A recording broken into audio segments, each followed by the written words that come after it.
প্রিয় দর্শক, প্রীতি নিন, শুভেচ্ছা নিন। আজকে আমরা যৌথভাবে কথা বলবো। আজকে আমি কথা বলবো না, মূলত আমি কথা শুনবো আপনাদের সঙ্গে।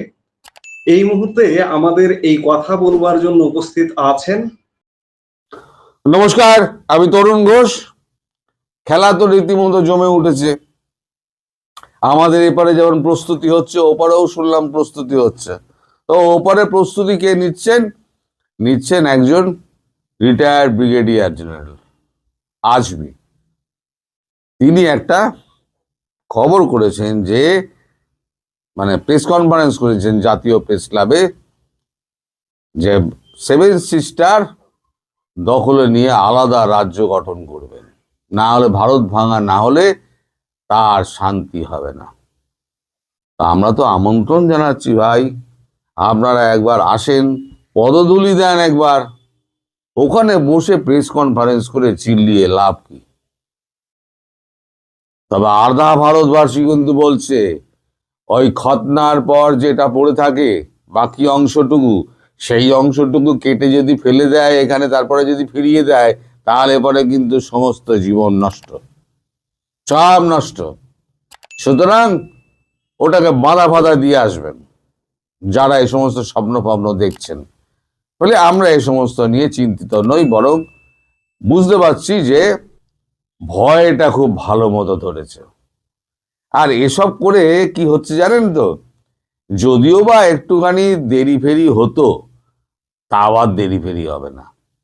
এবারে তো একদম নিশ্চিত হ্যাপি হোলি তো হবেই, হ্যাপি হোলি তো হবেই। আচ্ছা, যাই হোক, আজকে অন্য খবরে ফিরে, সেটা হচ্ছে আজকে পুতিন ফিরে আসছেন এখানে। সারা বিশ্বের চোখ এখন পুতিনের দিকে, এই দুই রাষ্ট্র নেতার বৈঠকের দিকে। তাদের মধ্যে আছে হচ্ছে আমেরিকা এবং ইউরোপিয়ান ইউনিয়ন।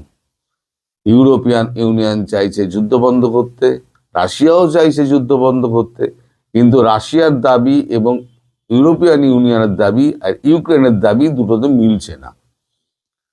7 দিন বৈঠকের শেষে কিন্তু 5-7 দিন বৈঠকের শেষে কিন্তু কোনো সমাধান সূত্র মেলেনি, দুপক্ষই নিরাশ হয়ে ফিরে গেছে। পুতিন নিজে বসেছিলেন ওই বৈঠকে, সে খবরও আমি বলবো। আমাদের কাগজে দুটো খবরই বেরিয়েছে। এখন এই যে পুতিন আজকে আসছেন, পুতিন আসার পরেতে আপনারা শুধু বডি ল্যাঙ্গুয়েজ দেখবেন। কূটনীতিতে কিন্তু এগুলো প্রত্যেকটা জিনিস মাপা হয়। এই কে কিভাবে হ্যান্ডশেক করলো, কে কতটা জড়িয়ে ধরলো, কতটা চেপে জড়িয়ে ধরলো, তাদের মুখে ভঙ্গি কি ছিল, হাসি কতটুকু ছিল, প্রাণ খোলা হাসি ছিল নাকি একটা দেখানো হাসি ছিল, প্রত্যেকটা জিনিস কিন্তু কূটনীতিতে গোনা হয়। আপনারাও গুনুন, ছবি তো আপনারা পাবেন, আপনারাও ভিডিও দেখলে পরে আপনারাও দেখবেন যে এই যে হৃদ্রতা, সেটা ওই বৈঠকের আগে প্লেন থেকে যখন উনি নামবেন, তারপরে যখন দেখা হবে মোদিজির সঙ্গে, সেই হৃদ্রতার ছবিটুকু দেখবেন, তাহলে বুঝে যাবেন কূটনৈতিক ব্যাপারটা কোন দিকে এগোচ্ছে। আমেরিকা ইউরোপ যাই বলুক না কেন, যা করবেন মোদিজি করবেন এবং রাশিয়ান প্রেসিডেন্ট ভ্লাদিমির পুতিন করবেন। আমাদের এখানে একটা খবর বেরিয়েছে, আজ আসছেন পুতিন, পাখির চোখ বাণিজ্য। আমাদের এখানে খবর বেরিয়েছে একটা, এইটা আমি খবরটা পড়ছি, কারণ আমার তো এখানে ওঠে না, আমি তুলতে পারি না, এখনো শিখতে পারিনি, আমি একটা গাধা মানুষ, আমার দ্বারা এই সমস্ত হবে না। আমি কনভেনশনাল পদ্ধতিতেই আমি করে যাব, আপনারা শুধু শুনুন। প্রধানমন্ত্রী নরেন্দ্র মোদীর আমন্ত্রণে ভারত রাশিয়া বার্ষিক শীর্ষ সম্মেলনে যোগ দিতে আগামীকাল, গতকাল লেখা হয়েছে তাই বলছো, আগামীকাল দিল্লি আসছেন পুতিন। সূত্রের খবর, বৃহস্পতিবার সন্ধ্যায় প্রধানমন্ত্রী নরেন্দ্র মোদীর সঙ্গে নৈশভোজে অংশ নেবেন পুতিন। পরের দিন রাষ্ট্রপতি ভবনে তাকে আনুষ্ঠানিক অভ্যর্থনা দেওয়া হবে। প্রত্যাশা মাফিক পুতিনের সফরের আগে ইতিবাচক আবহাওয়া তৈরি করতে ভারতের সঙ্গে একটি গুরুত্বপূর্ণ সামরিক চুক্তিতে অনুমোদন দিয়ে রাখলো রুশ পার্লামেন্টের নিম্নকক্ষ স্টেট ডুমা। দু দেশের মধ্যে লজিস্টিক বা রসদ ভিত্তিক সাহায্যের আদান প্রদানের জন্য গত ফেব্রুয়ারিতে দিল্লি এবং রাশিয়ার মধ্যে একটি চুক্তি হয়। চুক্তির নাম reciprocal exchange of logistic support. এইটা মাথায় রাখবেন। সংক্ষেপে RILOC LOS। দুদেশের মধ্যে এই রেসিপ্রোকাল এক্সচেঞ্জ অফ লজিস্টিক, এটা নিয়ে আমি পরে বলবো এই জিনিসটা কি। দুদেশের মধ্যে সামরিক সহযোগিতার দিক দিয়ে এই চুক্তিটি যথেষ্ট গুরুত্বপূর্ণ। গত সপ্তাহে এই চুক্তিটি অনুমোদনের জন্য রুশ পার্লামেন্টে নিম্নকক্ষে পাঠান সে দেশের প্রধানমন্ত্রী মিখাইল মিশুস্তিন। মঙ্গলবার তাদের সবুজ সংকেত দিয়েছে নিম্নকক্ষ। স্টেট ডুমার স্পিকার ভ্লাদিস্লাভ ভ্লাদিমির বলেন, ভারতের সঙ্গে আমাদের কৌশলগত এবং সার্বিক সম্পর্ক রয়েছে, আমরা এই সম্পর্কের কদর করি। এই চুক্তির অনুমোদন পারস্পরিক সহযোগিতার জন্য এবং আমাদের সম্পর্কের আরো দৃঢ় করবে বলে আমি বিশ্বাস করি। এবার শুনুন নয়াদিল্লির বক্তব্য। বার্ষিক শীর্ষ সম্মেলনে দু দেশের মধ্যে সামরিক কোনো চুক্তি সই বা তা নিয়ে কোনো কিছুই ঘোষণা করা হবে না, যেটা আমি পোস্টে তুলে দিয়েছি। তার মানে যা থাকবে কি চুক্তির মধ্যে তা কিন্তু দু দেশের মধ্যে সীমাবদ্ধ থাকবে, তা নিয়ে প্রকাশ্যে কিছু বলা হবে না, কোনো দেশ কিছু বলবে না। এবার যে যার মতো আন্দাজ করুক কি হচ্ছে না হচ্ছে। তবে সামরিক চুক্তি বেসামরিক চুক্তির মধ্যে যা রয়েছে, বেসামরিক চুক্তি মানে পরমাণু চুল্লি ফুল্লি, তারপরে তো আপনার ডুবোজাহাজ এগুলো হচ্ছে বেসামরিক চুক্তি। দাঁড়ান একটু লাইটটা একটুখানি বাড়িয়ে নি, 1 মিনিট ধরুন, আপনার লাইটটা একটু বাড়িয়ে নি।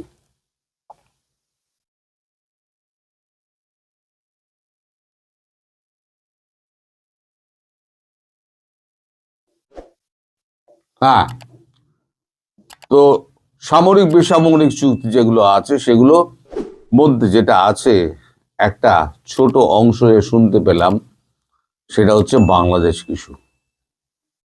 বাংলাদেশ ইস্যু এখানে একটা বড় জায়গা পাবে ইউক্রেনের পাশাপাশি, কারণ রাশিয়াও চাইছে ইউক্রেন যুদ্ধে একটা সমাধানে পৌঁছাক। সেখানে যখন জেলেনস্কি যখন মানে রাজি হয়েছে মোদিজির মধ্যস্থতা নিয়ে কথা বলতে, তখন পরে পুতিন নিশ্চয়ই এই সুযোগটা নেবেন এবং মোদিজিও চাইবেন এখানে একটা শান্তি স্থাপন হোক, যাতে রাশিয়া অন্যদিকে মাথা দিতে পারে। এই যুদ্ধ 4 বছর ধরে চলা যুদ্ধ রাশিয়া কিন্তু ব্যস্ত করে রেখেছে। রাশিয়ার তো পয়সাও ধ্বংস হচ্ছে, ইউক্রেন তো কিছু নেই। এদিকে ইউরোপিয়ান ইউনিয়ন চেঁচাচ্ছে যুদ্ধ বন্ধ করো, যুদ্ধ বন্ধ করো, যুদ্ধ না বন্ধ করছে না, তোমাদের দোষ অমুক দোষ তমুক দোষ। ভাই কাছে তুলেছিল কে? মই দিয়ে জেলেনস্কি গাছে তুলেছিল কে? ন্যাটোয় যোগ দাও, আমরা অর্থ সাহায্য করব। এখন অর্থে টান পড়ে গেছে, বলে আর ইউক্রেনে এখন লড়ার মতো সৈনিক নেই বলে এখন তোমরা পিছু হচ্ছো। এখন বলছো এখন শান্তির জন্য এখন ইউক্রেন আর এই রাশিয়া আর ভারতকে দরকার। আর ভারত আপনি ফুয়েলিং করছে কি না, ফুয়েল কিনে। আরে ফুয়েলটা ভারত কিনে সেই ফুয়েল তোরা নিচ্ছিস কেন?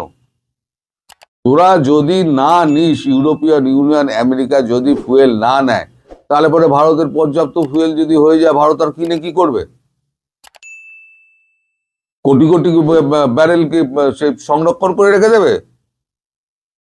তার থেকে তো যখন দরকার হবে তখন কিনে নেবে। আর তোমরা ফুয়েলটাও নেবে, আবার ফুয়েলিং এর জন্য ভারতকে আবার দায়ীও করবে। ভারী অদ্ভুত ব্যাপার। নিজেদের ক্যাপাসিটি নেই, অনেকটা বাংলাদেশের মতো, একদম বাংলাদেশের মতো। সারা পৃথিবীতে বাংলাদেশ এক নয়। এই গোলাম আজমের পুত্রের মতো অনেক কিন্তু গোলাম আজমের পুত্র সারা বিশ্বে ছড়িয়ে আছে, সে ইউরোপ বলুন, আমেরিকা বলুন, ব্রিটেন বলুন, সর্বত্র। আর একটা খবর যেটা বেরিয়ে তার তলাতেই রুশ আমেরিকা বৈঠক ব্যর্থ, এই একটা খবর, এটা পড়ছি দর্শক। ইউক্রেন যুদ্ধে কিভাবে ইতি টানা যায় তা নিয়ে রুশ প্রেসিডেন্ট ভ্লাদিমির পুতিনের সঙ্গে বৈঠকে বলেছিলেন আমেরিকার শীর্ষস্থানীয় কর্তারা। গত 5 ঘন্টা ধরে আলোচনা চললো, কিন্তু শেষমেশ খালি হাতেই ফিরতে হলো সকলকে, নিষ্পত্তি হলো না। বৈঠকে বসেছিল ক্রেমলিনে আমেরিকান প্রেসিডেন্ট ডোনাল্ড ট্রাম্পের পক্ষ থেকে উপস্থিত ছিলেন তার জামাই জ্যারেড কুশনার, বিশেষ দূত স্টিভ উইটকফ। ওপক্ষে ছিলেন খোদ পুতিন। প্রায় 1 সপ্তাহ ধরে গভীরভাবে কূটনৈতিক আলোচনার পরে মুখোমুখি বৈঠকে বসা ট্রাম্প প্রশাসনের অন্যতম প্রয়াস ছিল রাশিয়া ইউক্রেন যুদ্ধ বন্ধ করা, যদিও সাফল্য এলো না। বৈঠক শেষে রুশ বিদেশ নীতি উপদেষ্টা তথা পুতিনের অন্যতম ঘনিষ্ঠ সহকারী ইউবি উশাকোভ বলেছেন, খুবই গঠনমূলক এবং গুরুত্বপূর্ণ আলোচনা হয়েছে, কিন্তু সমঝোতা করার পর পাওয়া গেল না। তিনি জানিয়েছেন, এই বৈঠক ব্যর্থ হলে শান্তির পথ খোঁজা হবে। রাশিয়ার দুটি দাবি করেছে, এক, ইউক্রেনকে আনুষ্ঠানিকভাবে ঘোষণা করতে হবে তারা পশ্চিমী সামরিক জোট ন্যাটোয় যোগ দেবে না। দুই, পূর্ব ইউক্রেনের ডনবাস এলাকা রাশিয়াকে ছেড়ে দেবে না, রাশিয়া ছেড়ে দেবে না। রাশিয়া অঞ্চলটিকে দখল করে সেখানে নির্বাচনও সেরে ফেলেছে। তার মানে এই আপনার এই দুটো যে আছে ডনবাস, ওটা ছাড়তে হবে,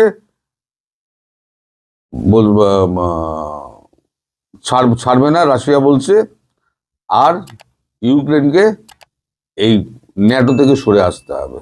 কিন্তু জেলেনস্কি এখনো একবারও বলেছে না, আমি ন্যাটোর সঙ্গে যোগ দেবো না।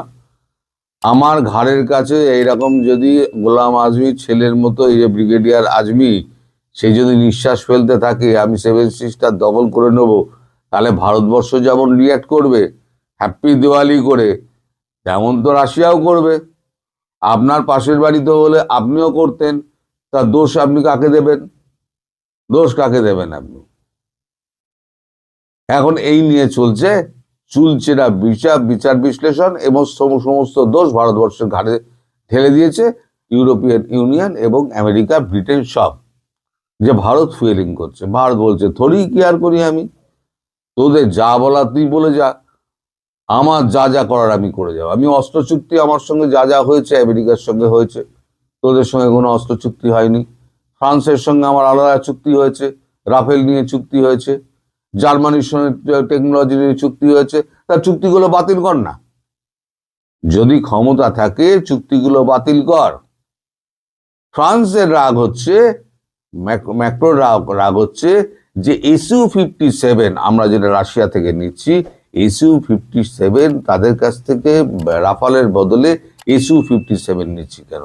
আরে তোকে যে রাফালে 5 স্কোয়াড্রনের অর্ডার দেওয়া হয়েছে, সেই 5 স্কোয়াড্রন দিতে দিতে তো বলেছে যে আমার 6 বছর সময় লেগে যাবে।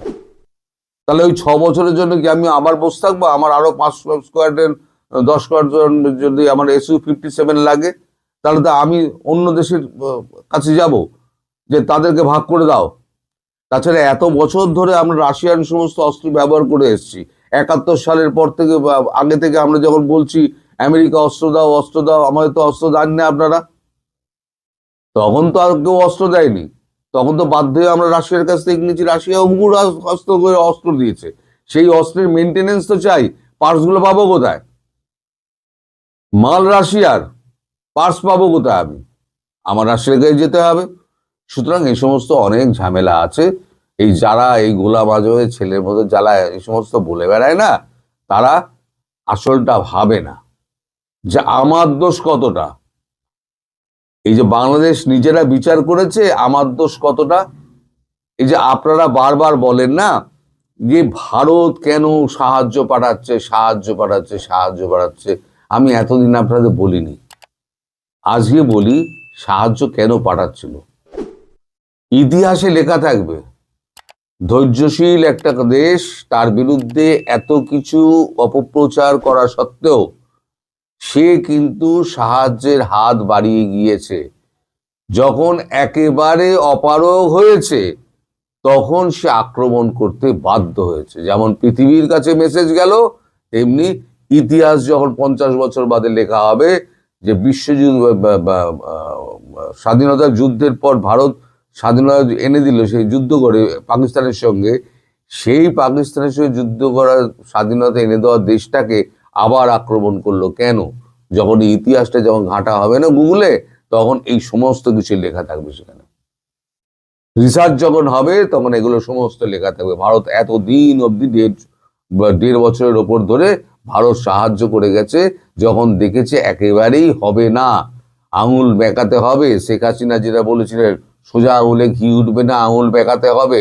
সুতরাং এখন আঙুল বেঁকানোর সময় হয়েছে, তাহলে হয়ে যাবে হ্যাপি দিওয়ালি। চলো, আজকালের মধ্যেই শুরু হয়ে যাবে হ্যাপি দিওয়ালি, আপনারা নিশ্চিন্ত থাকুন। যারা যারা বলছেন না যে এই যুদ্ধ হবে না, এই যুদ্ধের দিকে আরো ঠেলে দিচ্ছে এই ব্রিগেডিয়ার আজমির মতো লোকেরা। তারা ভারতকে বাংলাদেশকে তারা খণ্ড খণ্ড করেই ছাড়বে, ঠিক করে নিয়েছে। তো আপনি ভেবে কি করবেন আর আমি ভেবে কি করব, আর ভারতবর্ষের মোদী ভেবে কি করবে? কাল যখন ওই খবরটা আসে, কেজিবির খবরটা যখন আসে, তড়ি ঘড়ি রাত্রিবেলা আমাদের এখানে একটা মিটিং হয়, কিচেন ক্যাবিনেট মিটিং হয়। তারপরে সেই কিচেন ক্যাবিনেট সোজা গিয়ে প্রধানমন্ত্রীকে রাত্রিবেলা 12:30টার সময় প্রধানমন্ত্রীকে ব্রিফ করেন, এবং প্রধানমন্ত্রী তারপর রাত্রির 8টার সময় 3জন ডিফেন্সের কর্তা এবং তার যে সিডিএস আছেন, চিফ অফ ডিফেন্স স্টাফ, তাদেরকে ডেকে পাঠান। তাদেরকে ডেকে পাঠিয়ে যা বলার বলে দিয়েছেন। এবার তাদের উপর নির্ভর করছে কবে কি করবে না করবে। এবার আপনারা শুধু ওয়েট করুন। হ্যাপি দিওয়ালি তো হবে বলেছি অনেক আগে, অনেকে বলেছে হ্যাপি দিওয়ালি হবে না, ভারত মারবে না, ভারত মারবে না, ভারত মারবে না। আমি বলেছিলাম ভারত মারবে, আমি বলেছিলাম পাকিস্তানকে ভারত মারবে। এবার বলছি বাংলাদেশকে ভারত মেরে খণ্ড খণ্ড করে দেবে, এবং ব্রহ্মস্ত্র অন্তত একটা মারবে আমার কথা অনুযায়ী, একটা তো মারবে, মেরে ওখানে একটা হ্রদ করে দেবে, যেখানে আপনারা ইলিশ মাছ চাষ করবেন আর ধরবেন আর খাবেন, মালপত্র আর কোনো কিছু পাবেন না। অন্তত মানে চাল ডাল তেল নুনের আশা ছেড়ে দিন। দুর্ভিক্ষ আপনাদের দেশে কিন্তু হানা মারছে, শুধু সময়ের অপেক্ষা। সবাই ভালো থাকবেন, সুস্থ থাকবেন, সাবধানে থাকবেন। নমস্কার।